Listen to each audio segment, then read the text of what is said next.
I want to tell you about the moment my life split in half. It happened on Christmas Eve, in a crowded shopping mall somewhere in northern Ohio. The kind of place where everyone looks like they're half present, caught between the urgency of last-minute purchases and the exhaustion of pretending everything is festive. Tinsel hung from the rafters. A children's choir sang carols near the fountain. The smell of cinnamon pretzels mixed with perfume samples from the department store. I was holding a scarf I didn't need, standing in line at a checkout counter when I looked up and saw her. At first, it was just a feeling. You know the kind. The prickling at the back of your neck that tells you someone is watching you. But when I turned, it wasn't about being watched. It was about recognition. She was standing near the entrance to a bookstore, maybe 40 feet away.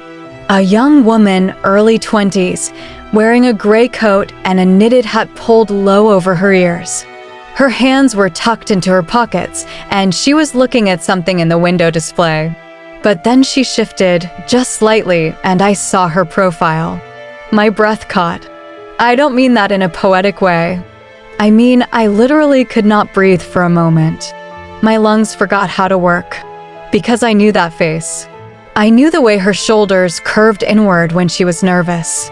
I knew the way she touched the edge of her sleeve with her thumb when she was thinking. I knew the exact shape of her jaw, the way her hair fell just past her collarbone, the way she tilted her head when she was listening to something carefully. I knew all of it, because I had spent 17 years memorizing every detail of the girl she used to be. Her name was Mireya, and she had been gone since 2007. Let me back up. My name is Elara Whitmore, and I have lived the kind of life that people avoid talking about at dinner parties. Not because it's scandalous, but because it's sad, and sadness makes people uncomfortable. They don't know what to say. They offer platitudes. They change the subject. And eventually, they stop inviting you. I don't blame them. Grief is isolating that way. Mireya was 11 years old when she disappeared. It was a Tuesday in October, just after school let out. She was supposed to walk to the library with her friend, a girl named Sophie who lived 2 streets over. They did this every Tuesday. It was routine. Safe. Except that day, she never made it. Sophie said they'd walked together as far as the intersection near the post office, and then Mireya told her she'd forgotten something at school. She said she'd catch up. Sophie waited for a few minutes, then went on ahead. Mireya never showed up. By the time I got the call from Sophie's mother, it was almost 5 in the evening. I had been at work, filing insurance claims in a windowless office, completely unaware that my entire world was about to collapse. I remember driving to the school. I remember the way my hands shook on the steering wheel. I remember thinking over and over that there had to be a simple explanation. Maybe she went to a friend's house. Maybe she got distracted. Maybe she's fine. But she wasn't fine. The police came. They asked questions. They searched. They brought in dogs and volunteers and news cameras. For 2 weeks, Mireya's face was everywhere. Posters, flyers, the evening news. People I hadn't spoken to in years reached out to tell me they were praying for us. And then nothing. No leads. No witnesses. No body. Just silence. The detective assigned to the case, a man named Ronan Cross, told me that cases like this sometimes took years to solve. He told me not to give up hope. He told me they were doing everything they could. But I could see it in his eyes. The doubt. The quiet resignation. They thought she was dead. And maybe, in some part of myself I didn't want to acknowledge, I thought so too. The years that followed were strange. People expected me to fall apart, and in some ways, I did. But not in the dramatic, visible way that makes for good television. I didn't scream or break things or demand answers from God. I just became very, very still. I kept working. I kept paying bills. I kept Mireya's room exactly the way she'd left it. Her books on the shelf. Her drawings pinned to the wall. Her shoes by the door. I wrote her letters. One every year on her birthday. I never mailed them, obviously. I just folded them up and put them in a box under my bed. I don't know why I did it. Maybe it was a way of pretending she was still out there somewhere, that one day she'd come home and read them and know that I never stopped thinking about her. My sister, Anselma, told me I needed to move on. She didn't say it meanly. She said it because she loved me and because watching me live like this was painful for her. She had 2 kids of her own by then, and I think seeing me frozen in time made her anxious in a way she couldn't articulate. But I couldn't move on. I didn't know how, because moving on felt like forgetting, and forgetting felt like betrayal. So I stayed. I waited. I carried the weight of her absence every single day. And then, 17 years later, on Christmas Eve, I saw her. I dropped the scarf. It hit the floor and I didn't even notice. I was already moving, pushing past the woman in front of me in line, muttering some kind of apology I didn't fully mean. My eyes were locked on the girl by the bookstore. She hadn't seen me yet. She was still looking at the window display, her expression soft and distant, like she was somewhere else entirely. I walked faster. My heart was pounding so hard I thought I might pass out. My hands were shaking. My mind was racing through 1,000 explanations, and none of them made sense. It couldn't be her. It had been 17 years. She would be 28 now. She would look different. Older. Changed. But this girl looked exactly like I imagined Mireia would look. I was maybe 10 feet away when she turned. And our eyes met. For a moment, the entire world stopped. I saw something flicker across her face. Surprise, confusion, and then something else. Something that looked almost like recognition. She took a half step back, and that's when I noticed the man standing beside her. He was tall, maybe in his early 50s, with graying hair and a weathered face. He was holding a shopping bag in one hand, and when he saw me approaching, his expression shifted immediately. Not hostile, just alert. Protective. He put a hand on the girl's shoulder. She looked up at him, and I saw her lips move. She said something I couldn't hear, and then he gently, carefully, guided her away. I wanted to scream. I wanted to run after them. I wanted to grab her by the arm and demand answers, but I didn't. Because in that split second, a horrible, paralyzing doubt crashed over me. What if I was wrong? What if this was just some girl who happened to look like my daughter? What if I was so desperate, so broken, that I was seeing things that weren't there? I stood there, frozen, watching them disappear into the crowd. And then, just before they turned the corner, the girl looked back. Just once. And I swear to God, I saw tears in her eyes. I don't remember leaving the mall. I don't remember getting into my car or driving home. The next thing I knew, I was sitting in my driveway, staring at my hands, trying to convince myself that what I'd seen was real. I called Anselma. She picked up on the second ring, and I could hear her kids arguing in the background. Elara? Hey, what's up? I opened my mouth, but no sound came out.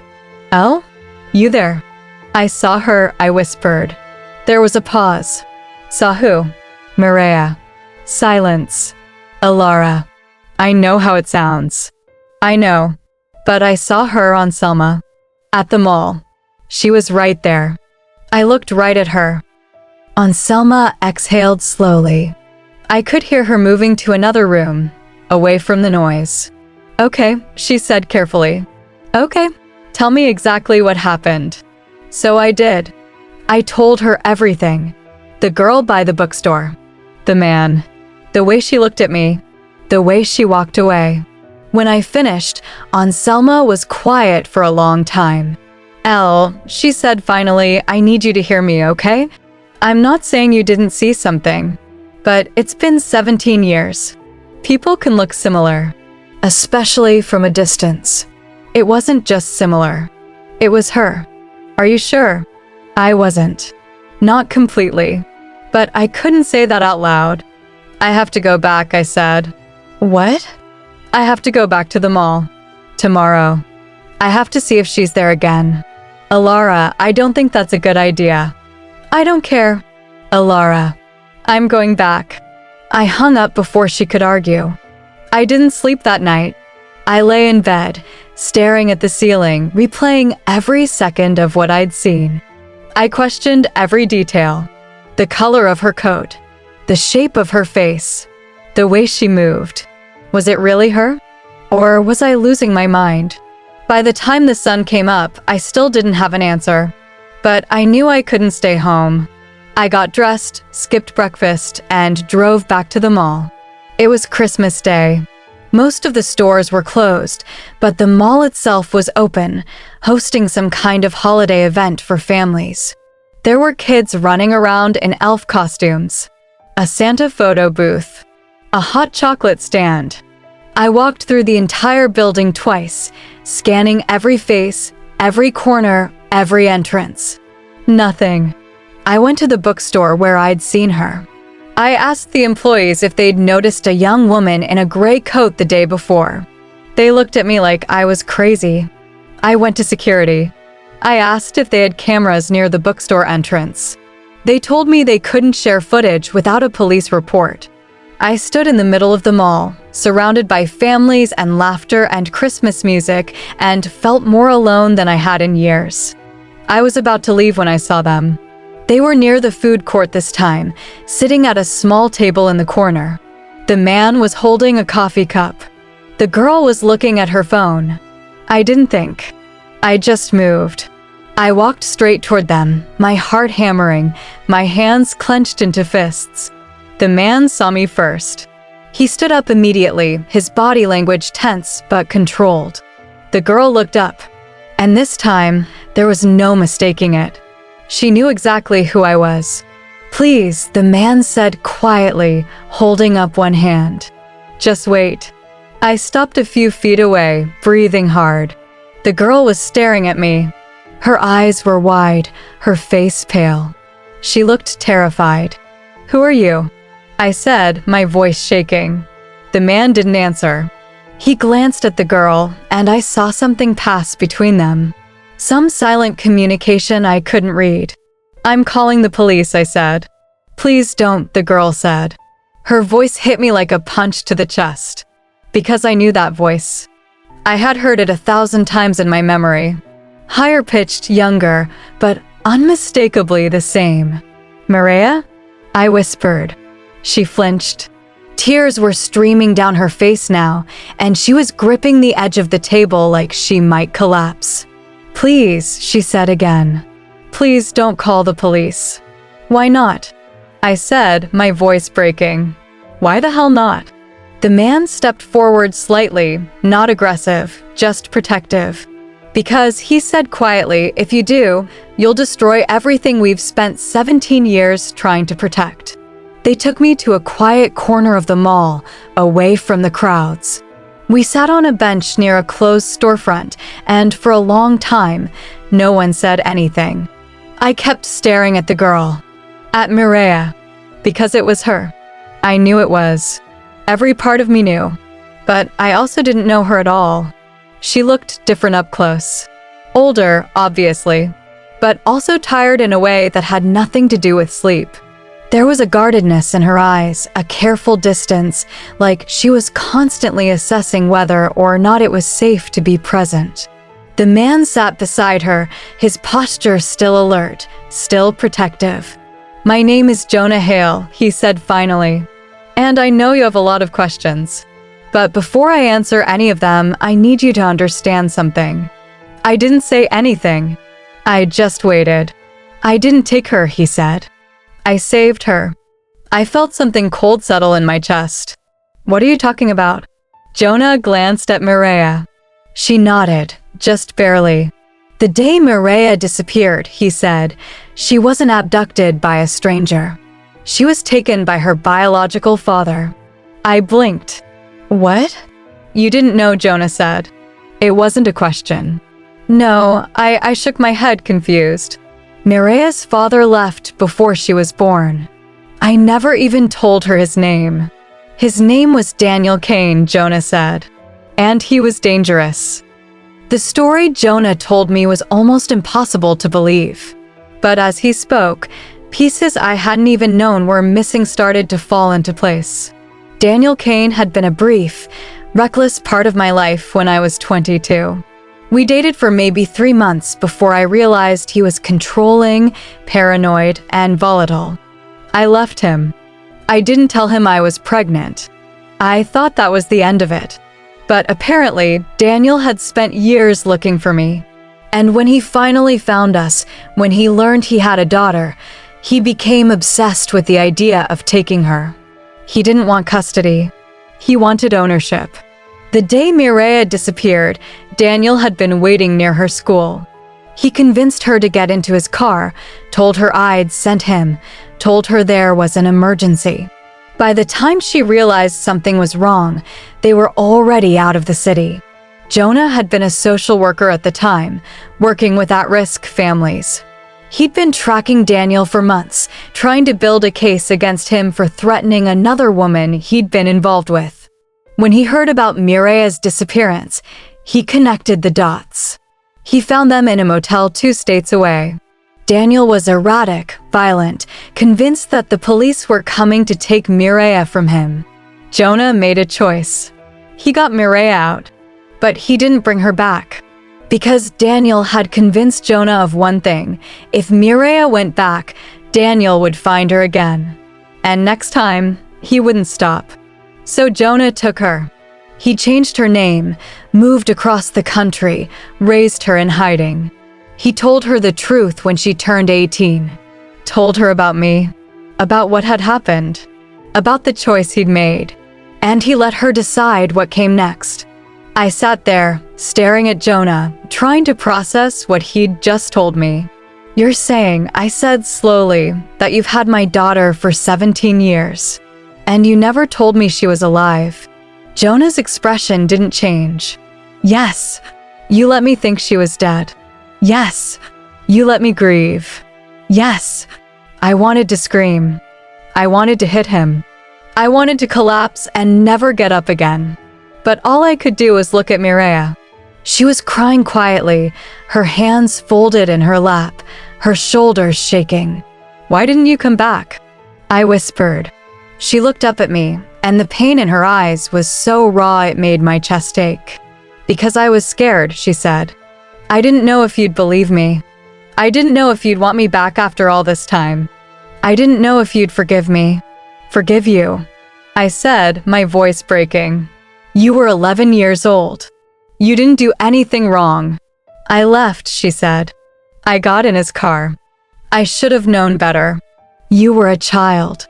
I should have fought harder. Mireia, I should have found a way back to you." I reached out and took her hand. She flinched at first, but then she let me hold it. "You were a child," I said again, firmer this time. "And none of this was your fault. Do you hear me? None of it." She nodded, but I could tell she didn't believe me. Not yet. We sat there for a long time, just the 3 of us, while the mall hummed around us. Eventually, Jonah stood up. "I'm going to give you 2 some space," he said quietly. Mireia looked up at him, panicked. "I'll be right over there," he said, gesturing to a bench across the corridor. "I'm not going anywhere." She relaxed slightly, and he walked away. Once he was gone, Mireia turned to me. "I know this is a lot," she said. "And I know you probably hate me." "I don't hate you," I said immediately. "You should." "I don't." She looked down at her hands. "I've thought about you every day," she said softly. "Every single day. I wondered what you were doing. If you were okay. If you'd moved on." "I didn't," I said. "I never did." "I kept your picture," she said. "Jonah gave it to me when I was 18. He told me you never stopped looking for me." I nodded, unable to speak. "I wanted to come back," she said. "So many times. But I didn't know how. I didn't know if it was safe. I didn't know if you'd even want to see me."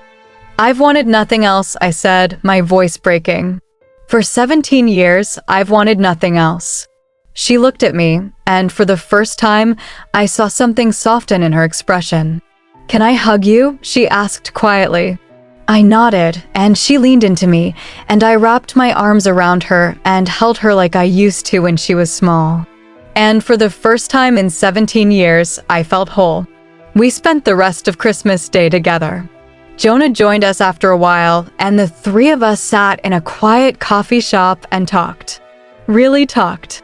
Mireia told me about her life, about the places she'd lived, about the schools she'd gone to, about the friends she'd made. She told me about Jonah, about how he'd taught her to read music, to cook, to fix a leaking faucet, about how he'd been patient and kind and never once made her feel like she was a burden. I listened, and I tried not to feel jealous, tried not to feel bitter, tried not to think about all the years I'd lost. But it was hard, because I had wanted to be the one who taught her those things. I had wanted to be the one who was there. Jonah seemed to sense what I was feeling.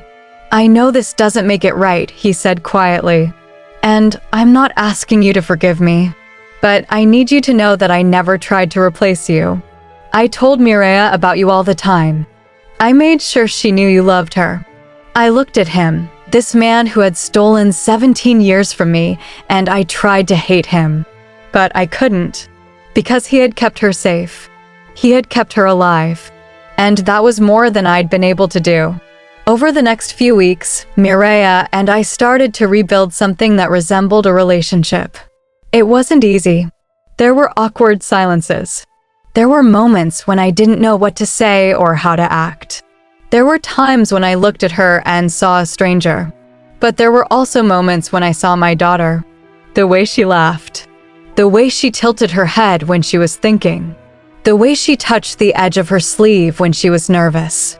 She was still in there. The girl I'd lost. The girl I'd mourned. She was still in there.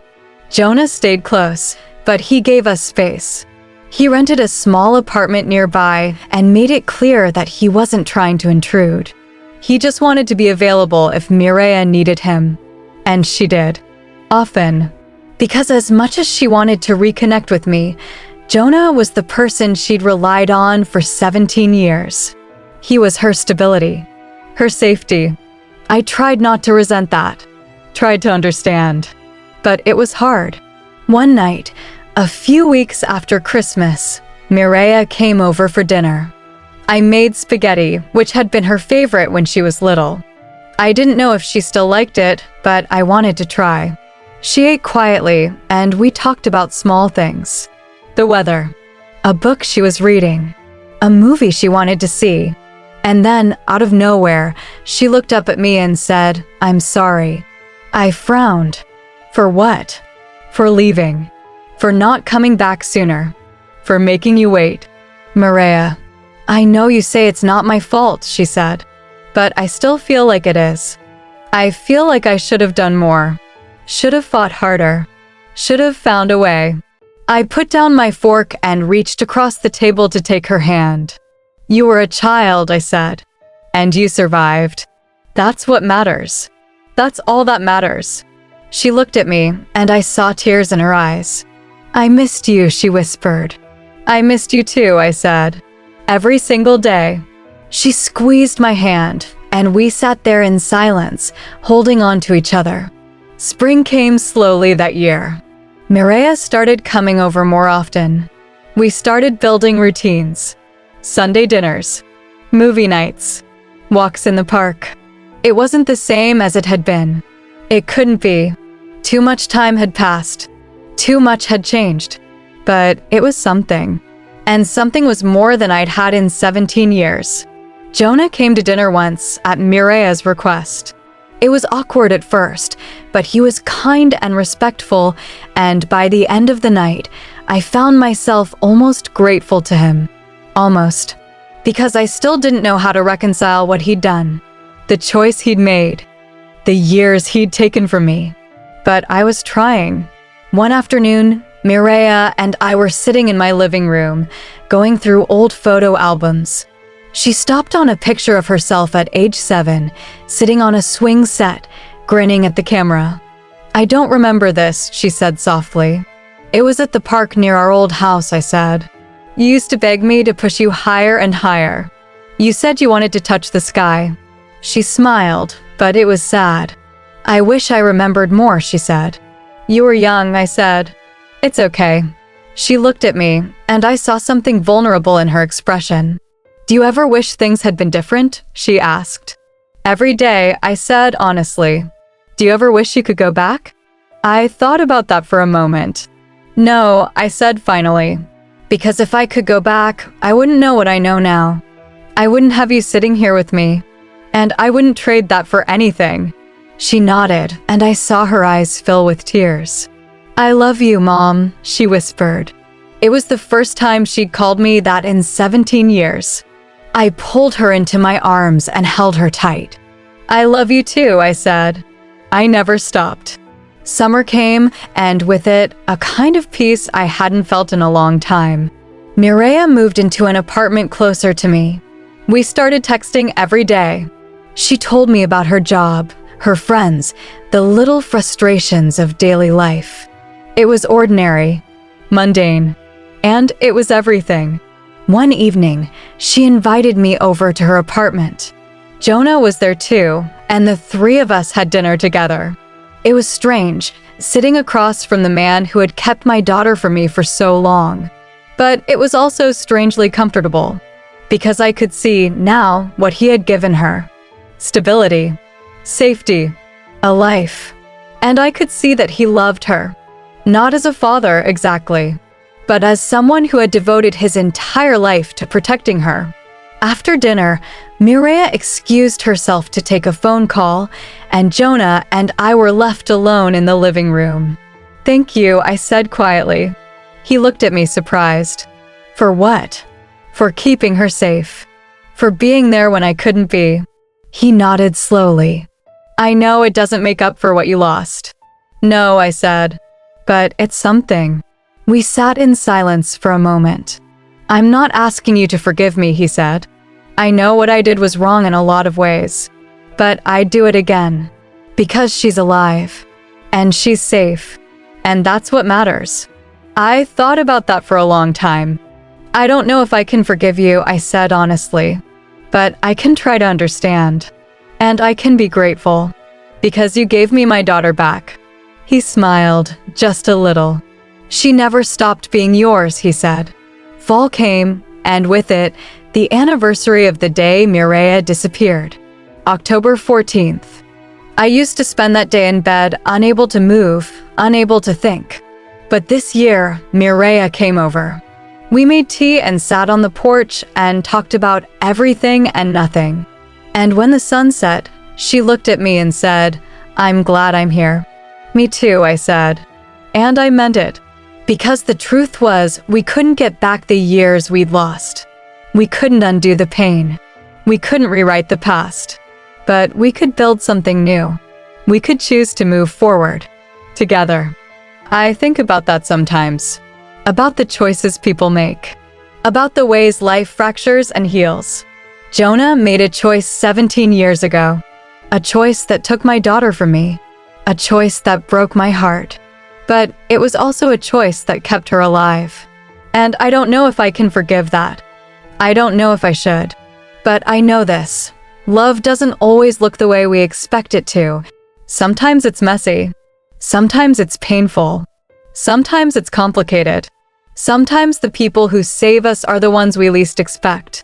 And sometimes the truth takes years to catch up to the heart. But when it does, when you finally find your way back to the people you thought you'd lost, it's worth every single second of the wait. It's been a year now since I saw Mireya in that mall. A year since my life split in half and then, slowly, carefully, started to stitch itself back together. We're not perfect. We still have hard days. We still have moments when the weight of the past is too heavy to carry. But we're here, together. And that's more than I ever thought I'd have. Last week, Mireya came over and we finally opened the door to her old bedroom. The room I'd kept untouched for 17 years. We stood in the doorway for a long time, just looking. And then she laughed. It was a soft, gentle sound. Not bitter. Not sad. Just human. It's like a time capsule, she said. It is, I said. She walked over to the bookshelf and picked up one of her old chapter books. Can I take this? She asked. Of course, I said. It's yours. She smiled, and I saw something in her face that I hadn't seen in a long time. Hope. We spent the afternoon going through the room together, laughing at old drawings, reminiscing about toys and clothes and memories I thought I'd lost forever. And when we were done, we closed the door. Not because we were locking the past away, but because we were ready to move forward.